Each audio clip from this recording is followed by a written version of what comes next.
আমরা গরমের ছুটিতে পরিবারকে নিয়ে যদি যেতে চাইছেন একটু সময় কাটানোর জন্য, তাহলে অবশ্যই এই সিনেমাটা দেখতে পারেন। আর গরমের সময় কেমন আছেন? এখন বাজে দুপুর 3টের মতো। আজকে আমরা সব পরিবারে যাচ্ছি সিনেমা দেখতে। সকাল থেকে আমাদের প্ল্যান হচ্ছিল, তো টিকিটটা পাওয়া যাচ্ছিল না। অবশেষে আমরা টিকিট পেয়েছি। আর চলুন কি ফিল্ম দেখতে যাচ্ছি আর ফিল্মটা কেমন, সেই সমস্ত কিছু রিভিউ থাকবে আজকের ভিডিওর মধ্যে। তাহলে চলুন ব্লগটা আমরা শুরু করি। আর গরমে সবাই ভালো থাকবেন, সুস্থ থাকবেন। হ্যাঁ হবে। ওই মোটামুটি 120 টাকা করে। একই পড়ে, ওই 50 টাকার মতন এক্সট্রা পড়ে। সময়টা বেশি।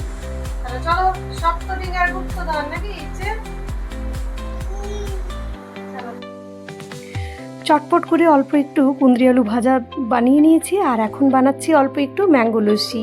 এই খেয়ে বেরিয়ে যাব, যেহেতু একটা ছোট মানুষ আমাদের ইচ্ছে এবং বুড়ো মানুষ আমার শ্বশুর মশাই, তাদেরকে নিয়ে যাওয়া, তাই অল্প আগেই বেরোতে হবে। এই ম্যাঙ্গো লস্যিটা খেলে অনেকক্ষণ পেটটা ভরাও থাকবে, আর গরমে অনেকক্ষণ ধরে পেটটা ভরার পাশাপাশি জলের ঘাটতিটাও পূরণ হবে, যেহেতু ফিল্ম দেখতে দেখতে অতটা জল ফল খাওয়া হয় না আর কি। আর আজকে যে সিনেমাটি দেখতে যাচ্ছি সেটার অলরেডি আমরা অনেকগুলো পার্ট হয়তো অনেকেই দেখে নিয়েছি। এটা রয়েছে সুবর্ণ সেন বা সোনাদা, যিনি মেন চরিত্রটি রূপায়িত করছেন, আবির চট্টোপাধ্যায়। তার অভিনয় এক কথায় তো অনবদ্য। তবে আপনারা যত অভিনয় দেখেছেন, এটা বলবো আবির চট্টোপাধ্যায়ের সব থেকে ভালো অভিনয়গুলোর মধ্যে একটা এখানে উনি অভিনয় করেছেন। দ্বিতীয় যে ঈশা সাহা, তার ক্যারেক্টারটিও যথেষ্ট ভালো লাগবে। আর এখানে যে অর্জুন চক্রবর্তী রয়েছেন, তার যে কমিক মানে একটা প্রেজেন্স, সেটাও এক কথায় অনবদ্য। সাথে বলা যেতেই পারে এই সিনেমাটির অন্যতম চরিত্র রজতাভ দত্ত। একটা যে নাচের মানে আছে, সিকোয়েন্স আছে এটার মধ্যে, বা অন্যান্য জায়গাতেও যখনই রজতাভ দত্ত ঢুকে পড়ছেন, এক কথায় সিনেমা যেন অন্য জায়গায় পৌঁছে যাচ্ছে।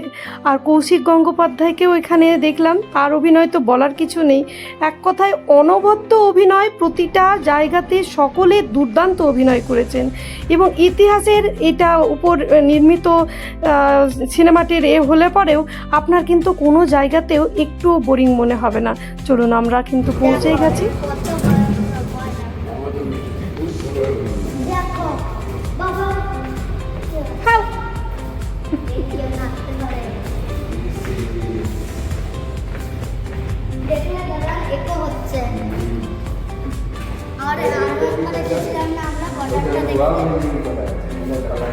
আর আজকে কি দেখতে যাচ্ছি আমরা?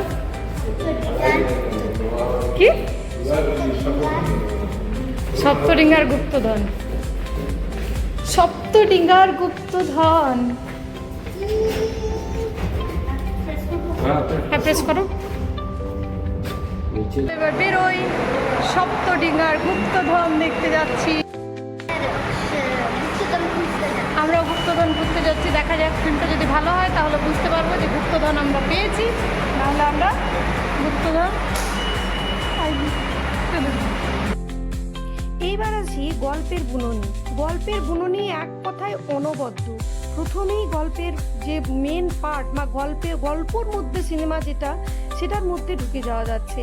আর এই যে গল্পের যে বুননি, তা এক কথায় অনবদ্য টান টান একটা উত্তেজনা আপনাকে প্রথম থেকে শেষ পর্যন্ত হলে থাকতে বাধ্য করবে।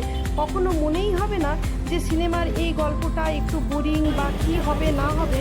শুধুমাত্র সিনেমার একটা জায়গায় একটু আমাদের অন্যরকম লেগেছে, সেটা একটু পরে আপনাদের বলছি।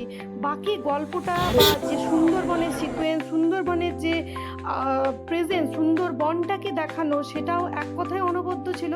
আর টিকিটের লাইনে এখানে দেখুন কিভাবে একেবারে সেই নবীনা থেকে একেবারে নবীনার ভেতরে, মানে ভারতলক্ষ্মী স্টুডিওর ভেতরে কিন্তু আমাদেরকে গিয়ে লাইন দিতে হয়েছিল। এর আগের শোটাও ছিল একেবারে, দেখতেই পাচ্ছেন পুরো একেবারে জমজমাট। যিনি একবার হলে ঢুকেছেন তিনি কিন্তু হল থেকে বেরোননি। প্রতিটা সিনেই কিন্তু এটা দেখা গেছে, মানে যতগুলো এখানে শো হয়েছে সেদিনের কথা বলছি। চাঁদ সদাগর, বেহুলা, লক্ষিন্দর, মনসা, এই জিনিসগুলোকে রূপায়িত করা এবং এই যে ফিল্মটার উপরে যে আর্টের যে কাজগুলো সেগুলো কিন্তু ভীষণ ভালোভাবে রূপায়িত হয়েছে এখানে।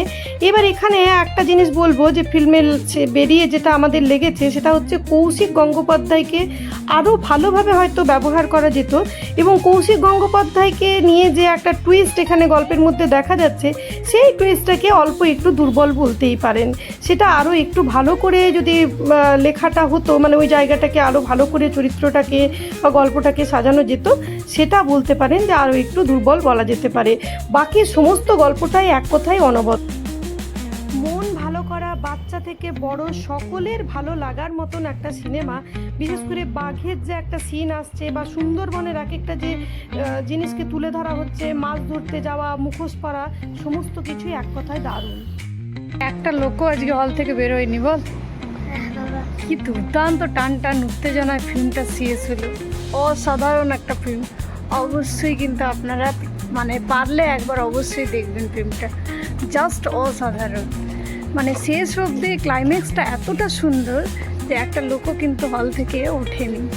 দুটো শো যখন ঢুকলাম তখনই বুঝেছিলাম যে ফিল্মটা খুব সুন্দর হবে, আর আমাদের শোটাতেও সেম, একটা লোকও কিন্তু ওঠেনি।